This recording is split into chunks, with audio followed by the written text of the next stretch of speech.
स्वामी जी कहते हैं बंदे अख्तियार भला। देखो पहले बंदे कहा, बंदे माने मनुष्य, किसी और को बंदे नहीं कह सकते ना, किसी अन्य जीव को बंदे तो नहीं कहा जा सकता। मनुष्य को, ये मनुष्य को संबोधित करते हुए कहा तू मनुष्य है इसीलिए तू संयम से जीवन जी। पहले मनुष्य का संबोधन दे रहे हैं बंदे, अरे तू मनुष्य है, संयम युक्त जीवन तुझे जीना है। फिर कह रहे हैं अख्तियार भला, श्रेष्ठ जीवन तो यही है जो संयम युक्त हो। और मैं फिर आपको स्मरण कराता हुआ चलूंगा, कहने से संयम नहीं आएगा, सोचने से संयम नहीं आएगा, सत्संग से विवेक आएगा, विवेक से संयम आएगा। बैठना तो सत्संग में ही जाकर पड़ेगा। और वे कह रहे चित्त ना डुला यत्र तत्र, इन क्षण भंगुर विषयों पर अपने चित्त को न डुल जाने दे, न भटकने दे। और फिर कह रहे आव समाधि भीतर और न हो अगला। और अगला अर्थात पुनर्जन्म।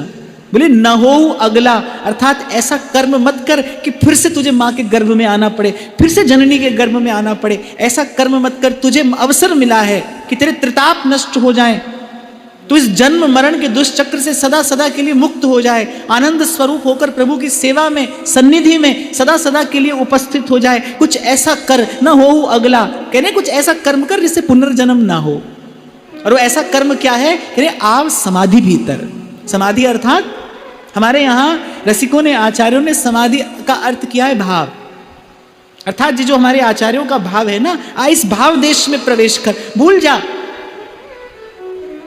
इस देह के नाते को, जो अंतःकरण का संबंध है, जो हृदय का वास्तविक संबंध है हृदयेश से, एक बार उसे स्थापित करने की कोशिश कर। यहाँ गिरिराज जी में बाबा रहते थे, वो हमेशा कहते थे, बोले साधक बस यही करे, मेरा संसार नहीं है। वो तो कहते थे राधा रानी का संसार है, जो है सब श्री जी का है, मैं भी श्री जी का हूं, मेरे जीवन में जो है वो सब श्री जी का है, बस श्री जी का है, श्री जी का है। बस इसी प्रकार स्मरण करते करते अपने हृदय को, अपने चित्त की वृत्तियों को इस संस्कार से सुसंस्कृत कर लीजिए। जो है सब श्री जी का है, मैं भी श्री जी का हूं, ये जो मुझे कार्य मिला ये कार्य भी श्री जी का है। करना किस लिए? श्री जी के लिए ही करना है।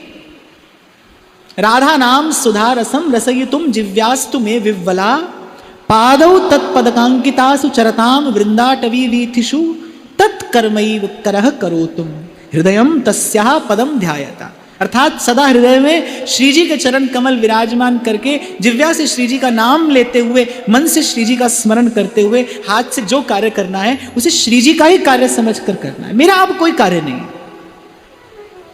मेरा अब कोई कार्य नहीं। एक संत कहते थे, बोले मनुष्य के सारे कार्य उस दिन पूरे हो जाते हैं जिस दिन गुरु के चरणों में माथा रख देता है, उसके बाद उसका कोई कार्य नहीं, जो कार्य प्रभु का कार्य है। वो कहते हैं शिष्य समर्पित हो जाए तो फिर उसके बाद उसका कर्म ही नहीं रहता, तो कर्म बंधन कैसे रहेगा? आप में रोज गाते हैं, कमल कर जिन अभय दीने, कर्म बंधन सब कटे। क्या अर्थ है इसका? अर्थात जो इनके चरणों में समर्पित हो गया, अब उसका अपना कोई काम नहीं बचा। जब अपना कर्म ही नहीं बचा तो कर्म का बंधन कैसे रहेगा? अब जो कार्य है वो आपका कार्य है, हम भी आपके हैं, ये संसार भी आपका है, ये कार्य भी आपका है। कल भी मैंने आपको निवेदन किया था कि निमित्त मात्रम भव, प्रभु के कार्य में निमित्त बन जाइए, प्रभु के कार्य में माध्यम बन जाइए। यही इस जीवन की उपयोगिता भी है, श्रेष्ठता भी है और सफलता भी है। प्रभु के कार्य में माध्यम बन जाइए। बार बार प्रभु से यही कहिए कि प्रभु मैं आपका हूं, बस किसी ना किसी अपने कार्य में आप मुझे स्वीकार कर लीजिए, अंगीकार कर लीजिए। बार बार महाप्रभु सुधानिधि में प्रिया जी से कहते हैं, हे स्वामिनी मुझे अंगीकार कर लो, मुझे स्वीकार कर लो, मुझे अपनी किसी भी सेवा में रख लो, पर मुझे आप अंगीकार कर लो, मुझसे आपका कार्य हो। कहते हैं जब श्री हनुमान जी पहुंचे ना माता जानकी के पास, तो बड़े छोटे से होकर गए थे। तो श्री हनुमान जी ने कहा ऐसे ऐसे हम जैसों की बहुत बड़ी सेना प्रभु के पास है। माता जानकी सोचने लगी, अरे ये छोटे छोटे से वानर और कैसे लंकेश से लड़ेंगे। फिर हनुमान जी ने अपना विराट स्वरूप, विशाल स्वरूप दिखाया और कहा कि माता संशय मत करिए, चाहूं तो मैं ही आपको लेकर जा सकता हूं, मेरा मार्ग रोकने वाला कोई नहीं है। मैं स्वयं श्री रघुनाथ जी का तीर हूं, उनके तरकस का एक तीर आया है आपके पास और मुझ जैसे अनेक अनेक तीरों से श्री रघुनाथ जी के तर्कस भरे पड़े हैं, तो आप अपने मन में किसी बात का संशय मत रखिए। जैसे ही आप अपने तन मन जीवन को भगवत कार्य के लिए निवेदित करते हैं, सारी की सारी प्रकृति आपके अनुकूल हो जाती है। ये बड़ा रहस्य की बात सेवक जी महाराज कह रहे, कमल कर जिन अभय दीने, कर्म बंधन सब कटे। जैसे ही जीव शरणागत होता,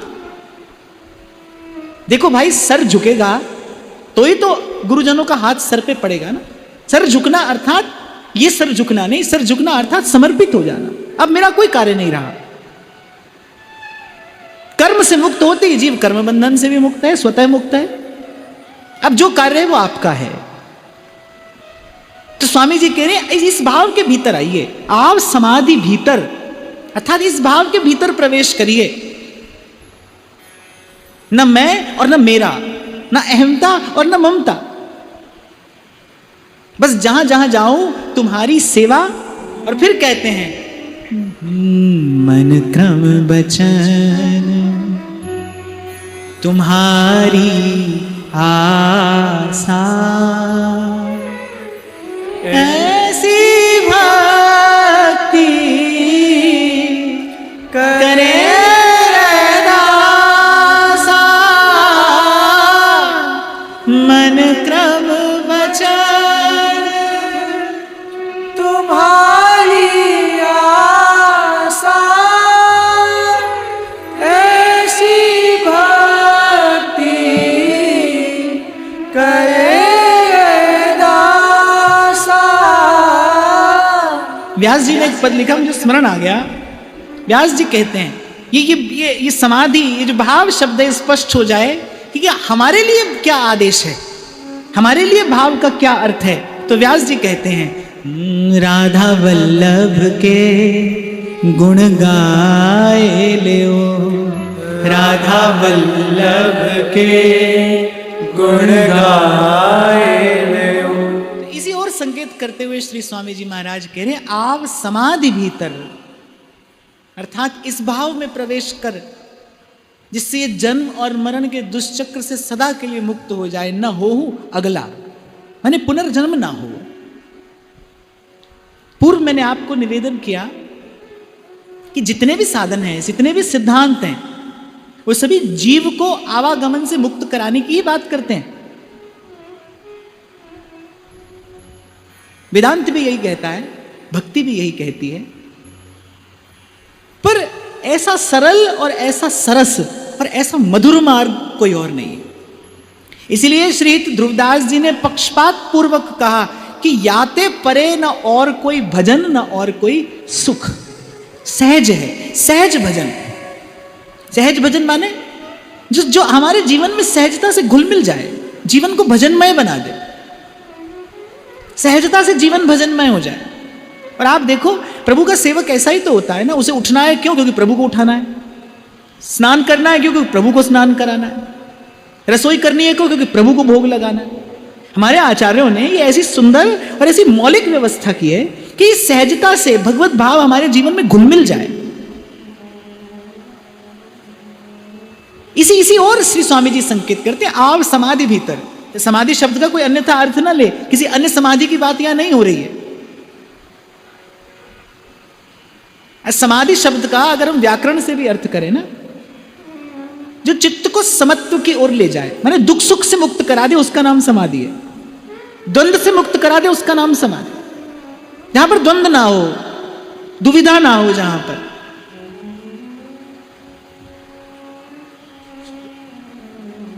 तो भक्ति का, प्रेम का, रसिकों का जो ये मार्ग है, ये सरस भी है, सरल भी है और सहज भी है।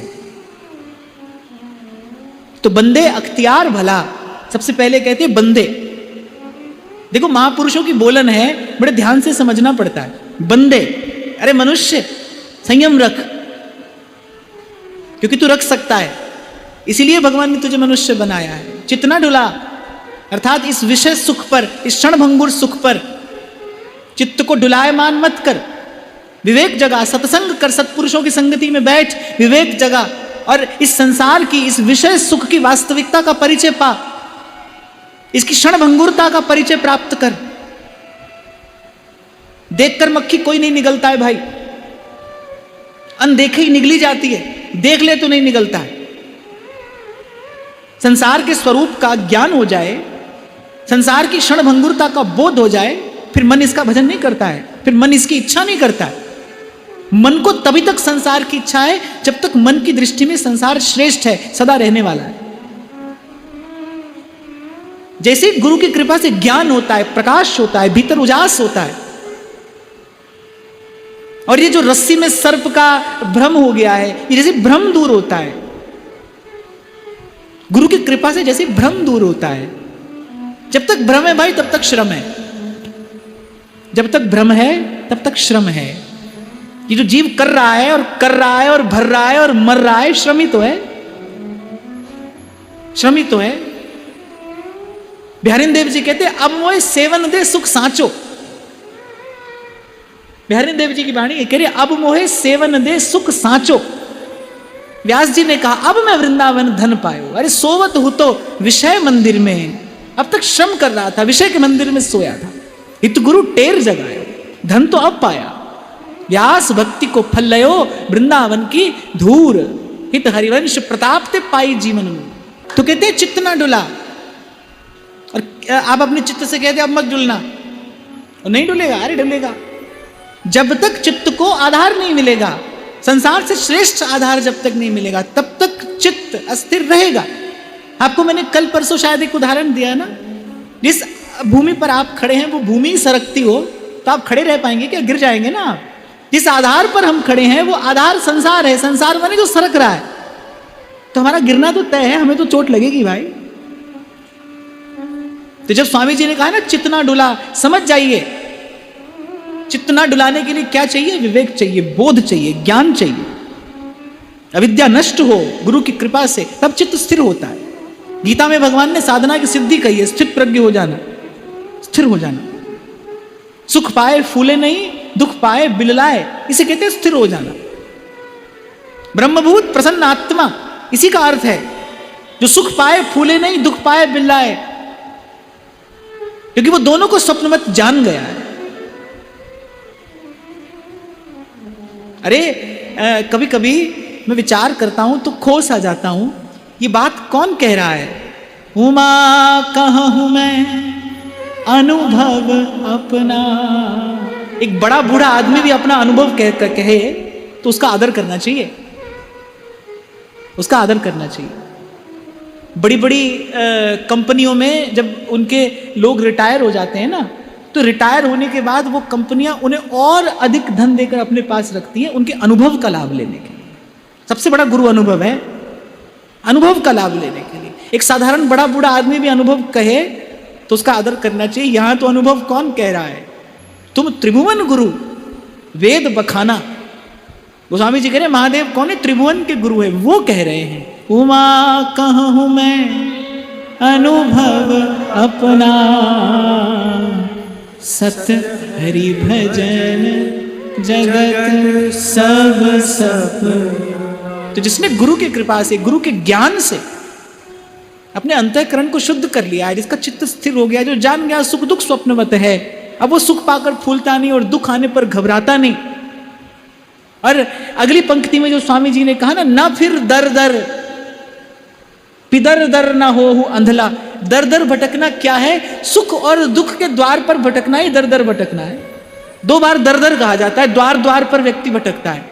कहने वाला यही कहता है द्वार द्वार पर भटक रहे हो। किस द्वार पर? कभी सुख के द्वार पर व्यक्ति भटकता है, कभी दुख के द्वार पर भटकता है। आप पूरा जीवन देखो, दो ही स्थिति तो रहती है जीवन में, सुख रहता है दुख रहता है। कभी सुख के द्वार पर भटक रहे हैं, कभी दुख के द्वार पर। इसीलिए कहते हैं दर दर भटक रहा है।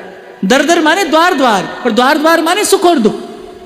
तो स्वामी जी कह रहे न फिर दर दर, अर्थात सुख दुख के इन दोनों के द्वारों पर मत भटक, और न हो अंधला। अरे आंख होते हुए भी अंधा है, संसार को देख रहा है पल पल मरते हुए, पल पल जलते हुए। आंख होते हुए भी अंधा है, देखता नहीं। न हो अंधला। गुरु की कृपा से श्रद्धा और विश्वास के नेत्र प्राप्त कर, तुझे संसार का वास्तविक स्वरूप दिखाई देगा। खबर पड़ जाएगी कच्चा सुख है। अभी आपको कह रहा था ना मैं, बिहारी देव कह रहे अब मोए सेवन दे सुख सांचो। पहले कच्चे सुख का सेवन कर रहा था, अब सच्चे सुख का सेवन कर, जो खर्चे ना खूटे और चोर ना लूटे, और दिन दिन बढ़त सवायो। और फिर अंत में कहते हैं, कहे श्री हरिदास करता किया सो हुआ, सुमेर अचज चला।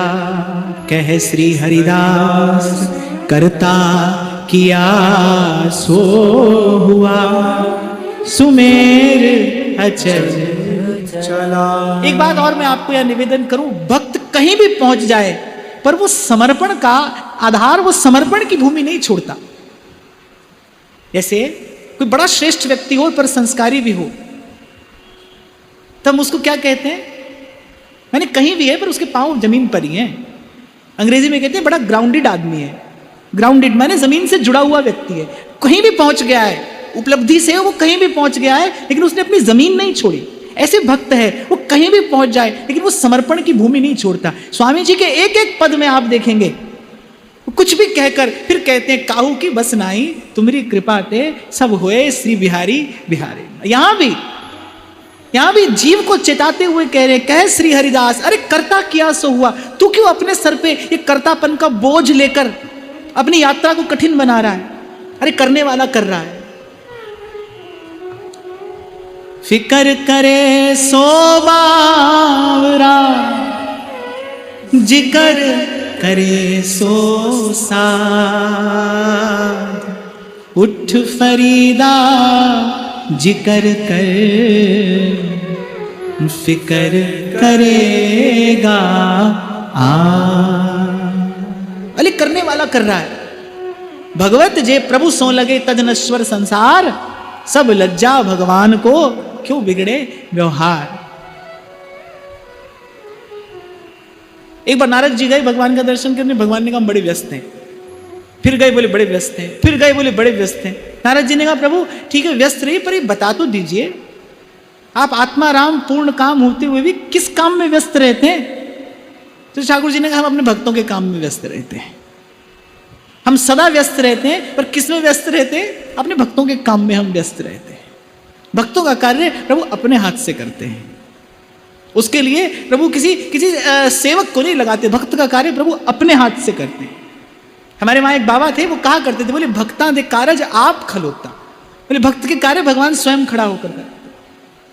तो कह रहे अरे करने वाला कर रहा है, उसी ने किया है और उसी के किए कुछ होता है, हमारे किए कुछ होता नहीं। हम सुख पाने का प्रयास करते हैं, सुख होता है, उल्टे दुख होता है, हमारे प्रयास से होता नहीं। तो कह रहे करता किया सो हुआ।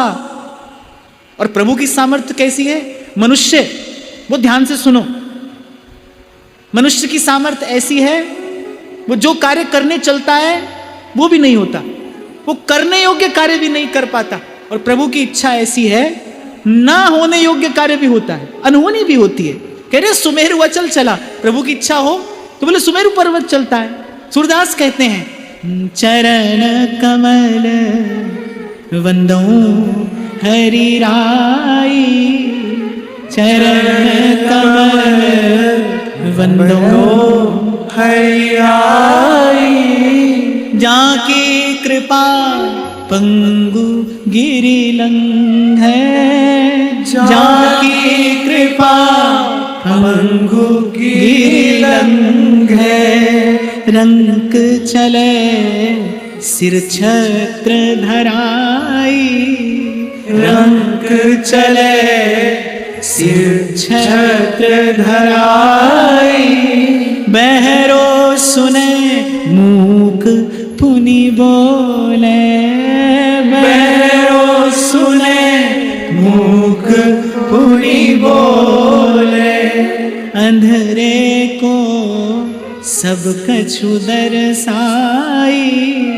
अंधरे को सब कछु दरसाई, सूरदास स्वामी करुणामय, सूरदास स्वामी करुणामय, बार बार वंदो तुम पाई बार बार वंदो तुम पाई, चरण कमल वंदो हरि राई। चरण कमल बंदो हरि राई। खींच कर ले आई गई द्रुपद सुता राजसभा में, वो तो होनी थी, वो तो महाराज युधिष्ठिर ने जो किया उसका परिणाम था, वो तो होनी थी।